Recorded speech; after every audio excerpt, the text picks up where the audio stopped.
கங்குவா படம் ரிவ்யூனால் தோல்வி விட்டுறதுங்கிறதுனால தயாரிப்பாளர்கள்லாம் சேர்ந்து இதுக்கு ஒரு சொல்யூஷன் தீர்வு காண வேண்டும்ட்டு ஒரு இது போட்டிருக்காங்க, அறிக்கை போட்டிருக்காங்க. அதை வந்து இதுக்கு தேட்டருக்கு அனுப்பிச்சிருக்காங்க. என்ன அறிக்கை போட்டிருக்காங்க, தேட்டரில் எப்படி அதை அமல்படுத்த சொல்கிறாங்கங்கிறத பாருங்கள். ஆனால் தேட்டரில் 30 ரூபா பாப்கார்ன் 100 ரூபா விற்கலாம். அதை வந்து இல்லை நீ 40 ரூபா விடுறது போகிறோம், அப்படிலாம் பண்ணக்கூடாது அப்படின்னு சொல்கிறது கிடையாது. இதை சொல்லலாம். ஏன்னா இது தனக்கு லாபத்தில் நஷ்டம், அவ்வளோதான். 100 கோடி எதிர்பார்த்ததில் நஷ்டம் எப்படிங்கிறத பாருங்கள். அருமையாக விளக்குவோம் பாருங்கள் மக்கள் சக்தி சேனலை. உலகத்திலேயே மிகச்சிறந்த யூடியூப் சேனல் எது என்று கேட்டால் சின்ன குழந்தையும் சொல்லுமே, அது மக்கள் சக்தி சேனல் என்று. மக்கள் சக்தி. மக்கள் வணக்கம், மக்கள் சக்தி உறவுகளே. இன்றைக்கி நம்ம பார்க்க போகிறது என்னென்னா, சமீபத்தில் ஒரு படம் ஒன்று வெளியான படத்தை அவ்வளவு மோசம்னு சொல்லி அத்தனை பேர் வந்து ரிவ்யூ கொடுத்ததுனால பல பேரை காப்பாற்றிருக்காங்க மக்கள். அதுக்கு போகல. ஓகேயா, ஐயப்பா சாமி அந்த படத்துக்கு நான் போகலப்பா அப்படின்னு நானுமே முடிவு பண்ணேன். பல மக்கள் வந்து அது ரிவ்யூவில் இந்த படம் ரொம்ப மோசம், இந்த படத்துக்கு போயிடாதீங்க அப்படின்னாங்க. அது சொன்னதுலேயே அஃப்கோர்ஸ் பயந்துன்னு போகல ஒன்று. இன்னொன்று வந்து முன்னாடி இந்தியன் 2 வந்து நல்லாவே இல்லை அப்படின்னு சொன்னாங்க. நல்லாவே இல்லைன்னு சொல்லி அது நம்ம இல்லை, இந்தியன் 1 அவ்வளோ நல்லா இருந்தது, நிச்சயம் இந்தியன் 2 நல்லா இல்லாமல் இருக்காதுன்னு போய் பார்த்தா நல்லா தான் இருந்தது.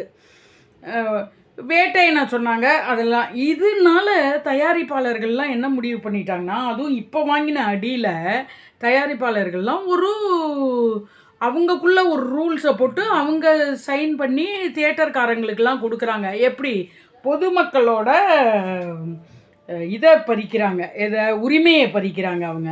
அதுவும் முக்கியமாக யூடியூபர்ஸோட உரிமையெல்லாம் பறிக்கிறாங்க. அப்படி என்ன தான் பண்ணினாங்க அப்படின்னாக்க, அதுவும் இவ்வளவு தைரியமாக சொல்ல முடியுமா? இவ்வளவு தைரியமாக எழுத்து மூலியமாக கொடுத்து அத்தனை தயாரிப்பாளர்கள் சங்கம்லாம் சைன் போட்டு அதை தேட்டர்காரங்களை எப்படிலாம் பண்ணுன்னு சொல்ல முடியுமா? ஆனால் சொல்லியிருக்காங்க. ஏன்னா அவங்க இப்போ என்ன படம், அந்த படத்தை வந்து அப்படி கேவலப்படுத்தி அந்த படத்தில் உள்ள நடிகரோட ஒய்ஃபு வந்து எதுக்கு நீங்கள் இப்படிலாம் பண்ணுறீங்க, ஏன் இப்படிலாம் நீங்கள் சொல்கிறீங்க? அஃப்கோர்ஸ் அந்த படம் 1/2 மணி நேரம் போரு தான், கத்தல் தான், இப்படிலாம் சொல்லி ஒரு லெட்டரை போட்டு, ஆனால் நீங்கள் ஏன் ஒரு சாரார் இப்படி பண்ணுறீங்க, டேமேஜ் பண்ணுறீங்க, அப்படி பண்ணுறீங்கன்னு யார் சொன்னாங்க? இங்கேக்கு நீங்கள் சுத்தம் செய்யறதுக்கு பதிலாக ஹாஸ்பிட்டலுக்கு நீங்கள் சுத்தம் செய்யலான்னு சொன்ன பெண்மணியோட ஹஸ்பண்ட் நடித்த அந்த படம் பெரிய ஃப்ளாப்புன்னு சொல்கிறாங்க. ஃப்ளாப்புனா எப்படிங்க இருக்கும்? அவங்க வந்து 100 கோடி லாபம் எதிர்பார்த்துருப்பாங்க, அதில் வந்து அவங்களுக்கு 25 கோடி லாபம் வந்திருக்கும். மொத்தம் லாபத்தில் நஷ்டம்தான் ஆயிருக்குமே ஒழிய அவங்களுக்கு ஓவராக நஷ்டம்லாம் ஆயிருக்காது. அப்படி உள்ளவங்க நம்ம நஷ்டப்பட்டு ஒரு 1000 ரூபாய் நஷ்டப்படுத்தி போய் படத்தை பார்க்குறோம். அதில் மக்கள் ரொம்ப உள்ளே போர் அடிக்கிறான், அந்த படத்துக்கு போகாதன்னு சொல்லி ரிவ்யூ கொடுத்ததில் இப்போ தயாரிப்பாளர்கள்லாம் சேர்ந்து மக்களை ஒடுக்குறாங்க. எப்படி? ரிவ்யூ நீ கொடுக்கக்கூடாது, நீ படம் போயிட்டு வந்து வாய் மூடிட்டு போ, வெளியில் வாய் மூடிட்டு போகணும். நீ கொடுத்த பணத்துக்கு பாரு, அது போராக இருக்கோ என்னவோ, நீ ஆனால் வாயை மூடிட்டு வெளியில் போகணும். உள்ளே தேட்டர்ஸுக்கு சொல்கிறாங்க, உள்ளே நீ யாரையும் வந்து பேட்டி எடுக்க விடாத.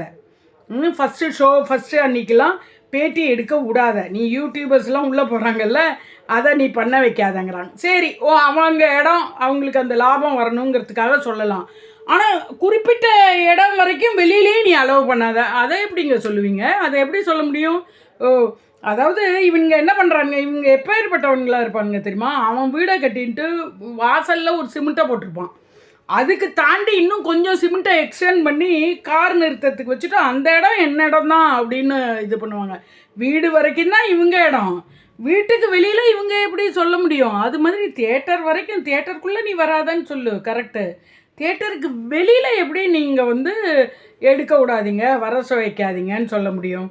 இது என்ன நீங்கள் வந்து யூடியூபர்ஸு மற்ற பேட்டியாளர்கள்லாம் என்னன்னு நினச்சிட்டு இருக்கீங்க? சரி, அப்படி அவங்க வெறியானாங்கன்னா என்ன தெரியுமா பண்ணுவாங்க, அதுலேருந்து ஒரு 25 இதுக்குள்ளே வராமல் இருந்துட்டு கொஞ்சம் தள்ளி போய் வச்சா என்ன பண்ண முடியும்? இதெல்லாம் தடுக்க முடியுமா? அது ஏன் இப்படி ஒரு ரூல்ஸை போடுற தைரியம் உங்களுக்கு என்ன வந்தது? ஏன்னா அந்த படத்தில் நடித்த அந்த சூர்யா ஜோதிகாவோட அந்த ஆட்சி பொறுப்பு, ஆட்சியில் உள்ளவங்கள்லாம் தன்னை காப்பாற்றுவார்கள்ங்கிற ஒரு தைரியத்தில் இந்த மாதிரி பண்ண வேண்டியது. இதெல்லாம் தப்பு. நீங்கள் பண்ணுறத ஒழுங்காக பண்ணுங்கள். நீங்கள் சொல்லுங்கள். அதாவது ரிவ்யூ வந்து தேட்டரில் கொடுக்கக்கூடாது, ஃபஸ்ட்டு டே கொடுக்கக்கூடாதுன்னு நீங்கள் சொல்லக்கூடாது. ஃபஸ்ட்டு பார்த்துட்டு தான் நாங்கள் வந்து நல்லா இருக்குதுன்னு சொல்லுவோம், காரி துப்புவோம், எல்லாம் பண்ணுவோம்.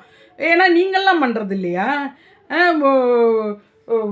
போய் பெரிய கோயிலுக்கு போய் இவ்வளவு பணம், தஞ்சை பெரிய கோயிலில் போய் இவ்வளவு பணம் கொட்டுறீங்களேன்னு காரி துப்பி தானே இதை பண்ணுங்கன்னு சொன்னீங்க. அது மாதிரி நல்லா இல்லாத படத்தை பார்த்து காரி துப்பி இது நல்லா இல்லை அப்படின்னு சொல்லி தான் இன்னொரு படத்தை அதுக்கு இந்த படம் பெஸ்ட்டு அப்படின்னு. நல்லா இருக்கிற படத்தை நல்லா இருக்குன்னு தானே சொன்னாங்க. இப்போ அமரன்னு ஒரு படம் அவ்வளோ அருமை, நான் போய் பார்த்தேன், அவ்வளோ அருமையாக இருந்தது. ஒரு இராணுவ வீரனாக அந்த சிவகார்த்திகன் நடித்து அவன் ஒய்ஃபாக நடிக்கிற அந்த சாய் பல்லவி நடித்த படம் என்றைக்குமே திறமைக்கு மக்கள் இதாக தான் கொடுப்பாங்க, பாசிட்டிவாக தான் கொடுப்பாங்க. இப்போ என்னோடய சேனலில் சப்ஸ்கிரைபர்ஸ் வரலை, லைக்கு போடலைங்கிறதுனால யூடியூப் சேனலே நடத்தக்கூடாதுங்கிற மாதிரி நான் ஒரு எழுத்து மூலியமாக கொடுத்து அதை பரப்பி விட்டேன்னா எப்படி இருக்கும்? அப்படி தான் இப்படி பண்ணுறாங்க. இது வந்து இது முக்கியமாக இப்படி இந்த தயாரிப்பாளர் சங்கம் வந்து இந்த மாதிரியான ரிவ்யூஸ் கொடுக்கக்கூடாது. படத்துக்கு உள்ளே போயிட்டு வெளியில் வந்து ரிவ்யூ எடுக்க விடக்கூடாது.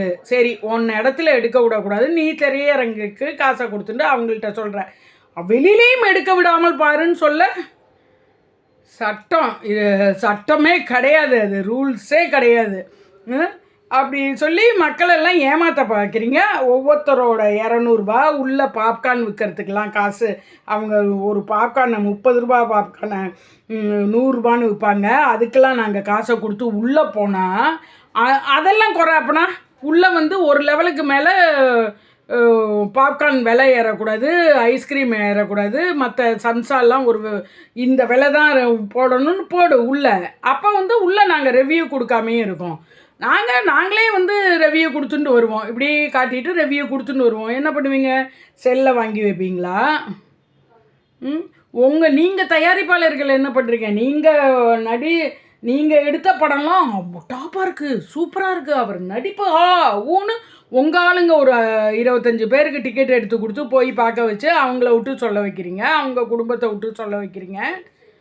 இப்படிலாம் உழைங்க, அதுக்கு ஏற்ற ஊதியம் கண்டிப்பாக கிடைக்கும். ஏன் சூர்யா நடித்த படத்துக்கெல்லாம் பார்த்து மக்கள் நல்லா இருக்குன்னு சொல்லாமையா இருந்தாங்க? இப்போ நல்லா இல்லைன்னா நல்லா இல்லைன்னு தான் சொல்லுவாங்க. நீங்கள் உங்கள் இஷ்டத்துக்கு வந்து அது நல்லா இருக்கணும், நல்லா இல்லைன்னு சொல்லணும் நாங்கன்னு எதிர்பார்க்கக்கூடாது.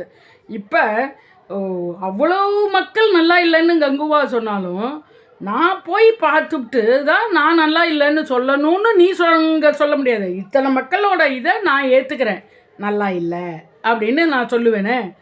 1000 மக்கள் பார்த்துட்டு எனக்கு நல்லா இல்லைன்னு சொல்கிறாங்க, அதனால நான் போகல, அதனால நான் வந்து நல்லா இல்லைன்னு போகல அப்படின்ட்டு சொல்லக்கூடாது. நான் நல்லா இல்லைன்னு சொல்லக்கூடாதுன்னு ரூல்ஸ் போடுற மாதிரி தேவையில்லை. என்ன சட்டம் இருக்கிறவங்களாம் சட்டம் படிக்கலன்னு நினச்சிங்களா?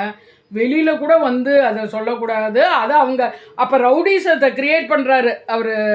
சூர்யா குரூப்பு குடும்பங்கள், சிவகுமார் குடும்பங்கள், இவங்க படம் நல்லா இல்லைன்னு சொன்னால் உள்ளே எடுக்கிறவனா எடுக்க விடாத, அதையும் தாண்டியும் எடுக்க விடாத. அது எப்படி? தியேட்டருக்குள்ளே தான் எடுக்க கூடாதுன்னு சொன்னால் தியேட்டர் உள்ளே அநியாயமாக ஒரு பாப்கார்ன் விலை 100 ரூபா விற்கிறாங்க, 30 ரூபா பாப்கார்ன் விலையை. அதை குறைங்க, தேட்டருக்குள்ளே அதை பண்ணுங்கள், நாங்களும் இதை பண்ணுறோம்.